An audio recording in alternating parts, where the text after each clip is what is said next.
The September sun scorched the dusty border checkpoint of Burkina Faso, where dozens of humanitarian trucks had lined up for clearance.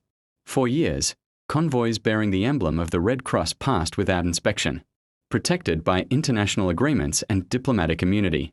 But this time, Captain Ibrahim Traoré, the young and defiant leader of Burkina Faso, issued an unprecedented order. "Open them all," he commanded his border security chief. The instruction was met with silence and unease. The Red Cross coordinator protested, waving documents stamped with United Nations seals, insisting that the cargo was filled with medical supplies for refugee camps. Yet Traoré's instincts told him otherwise. 4 months, whispers of stolen resources, empty hospitals, and aid that never reached the people had haunted his government. He was determined to find the truth, no matter the cost. Within hours, 32 massive containers were surrounded by armed guards. Welded doors groaned as torches cut through the steel, sparks flying across the dirt. The first container opened with a screech, and inside soldiers found hundreds of cardboard boxes neatly stacked. Each box carried printed labels of antibiotics and vaccines. With careful hands, soldiers cut them open, expecting bandages or syringes. Instead, their knives scraped against metal. Golden bricks clattered onto the dusty ground, catching the sun like fire. Gasps erupted, and the Red Cross officials turned pale. By the time the 10th container was opened, the truth was undeniable. This was no accident, no clerical error. Each container carried identical cargo, fake medical shipments, masking stolen African wealth. The weight of the discovery, nearly $3 billion in smuggled gold, crashed like thunder across the checkpoint. What began as a routine inspection had just shattered the veil of one of the world's largest humanitarian scandals. Traoré stood in silence, fists clenched, his mind torn between rage and vindication. He had suspected corruption, but not at this scale. The gold was enough to fund entire hospitals, schools, and infrastructure projects for decades. Instead, it had been hidden in the name of charity, smuggled away while children died for lack of medicine. Investigators rushed to trace the origins of the smuggling network. The evidence pieced together was darker than anyone could have imagined. The gold had been mined illegally across West Africa, laundered through aid networks, and shipped under diplomatic protection. For 15 years, the scheme had flourished, shielded by the reputations of trusted organizations. Leaked documents revealed coordination between Red Cross executives, WHO officials, and UN humanitarian coordinators. They had created a perfect smuggling system: replace real medicine with counterfeit shipments, move gold inside, and use humanitarian convoys as untouchable couriers. The human cost was devastating.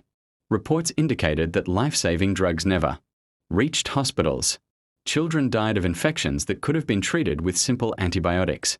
Clinics turned patients away because shelves were empty.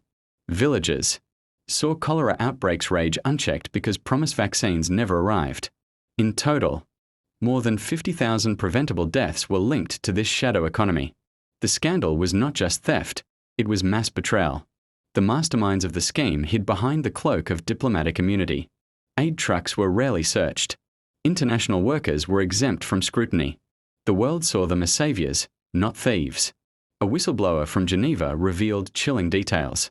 Senior officials rotated shipments through Africa, Asia, and South America, creating a parallel economy worth nearly $200 billion annually.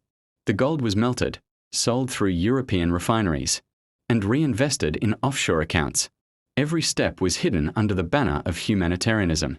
The very organizations trusted to heal the sick had turned aid into a weapon of plunder. Perhaps the most damning evidence wasn't just the gold, it was the absence of real medicine. Doctors across Burkina Faso testified about receiving empty crates, expired drugs, or saline water mislabeled as vaccines. In one rural hospital, a mother described how her child died from malaria because the promised medicine never arrived. For Traoré, the scandal wasn't just about stolen resources, it was murder. Standing before cameras, he declared they traded African lives for gold. His voice shook with rage as he vowed justice. No matter how high the conspiracy reached, the fallout spread across the globe. Interpol issued international warrants. Raids swept across 5 continents. In Geneva, Red Cross warehouses were seized. In New York, UN officers faced unprecedented investigations. In Nairobi, a WHO logistics officer was caught destroying records. Arrests stretched from Paris to Dubai, London to Johannesburg. For the first time, the untouchable shield of international aid organizations cracked. Some officials resigned, claiming ignorance. Others were dragged into courtrooms, their reputations destroyed. The scandal forced the world to confront a terrifying reality. The noble image of humanitarianism had been hijacked for profit. Economists called it the largest hidden economy in modern history. Gold, valued at $200 billion annually, had been siphoned from African soil under the disguise of charity. The network was so vast that banks, shipping firms, and even governments unknowingly processed tainted wealth. Offshore havens swelled with deposits linked to aid shipments. Entire markets were distorted, and African nations lost billions in revenue that could have lifted millions out of poverty. It was a form of modern colonialism, subtle, silent, and devastating. For Ibrahim Traoré, the discovery was more than a scandal. It was proof of Africa's long betrayal. Standing before a roaring crowd in Ouagadougou, he declared with fire in his voice, "Humanitarian aid has been their mask. Behind it, they stole our gold, our medicine, and our future. But no more. Africa will not kneel." Again. His words ignited a wave of defiance across the continent. Leaders demanded audits of all aid shipments. Citizens marched in protest against international organizations. The myth of untouchable benevolence crumbled, replaced by suspicion and anger. The seized gold was melted into bars stamped with the words, "Property of the people of Burkina Faso." Traoré pledged that it would rebuild hospitals, fund schools, and restore the dignity stolen for decades. What began as the inspection of 32 containers had grown into a historic reckoning. Historians would later call it the Great Humanitarian Heist, the largest theft ever hidden, under the banner of compassion. But they would also remember the day it ended, when a young soldier president refused to bow to seals and signatures, and instead opened the doors to the truth. The scandal forever changed the relationship between Africa and the institutions that claimed to help it. For the first time, the world was forced to admit that aid, when unchecked, could be weaponized into the perfect cover for exploitation. And in the heart of Burkina Faso, people whispered with pride that Traoré had not just seized gold. He had seized their future back.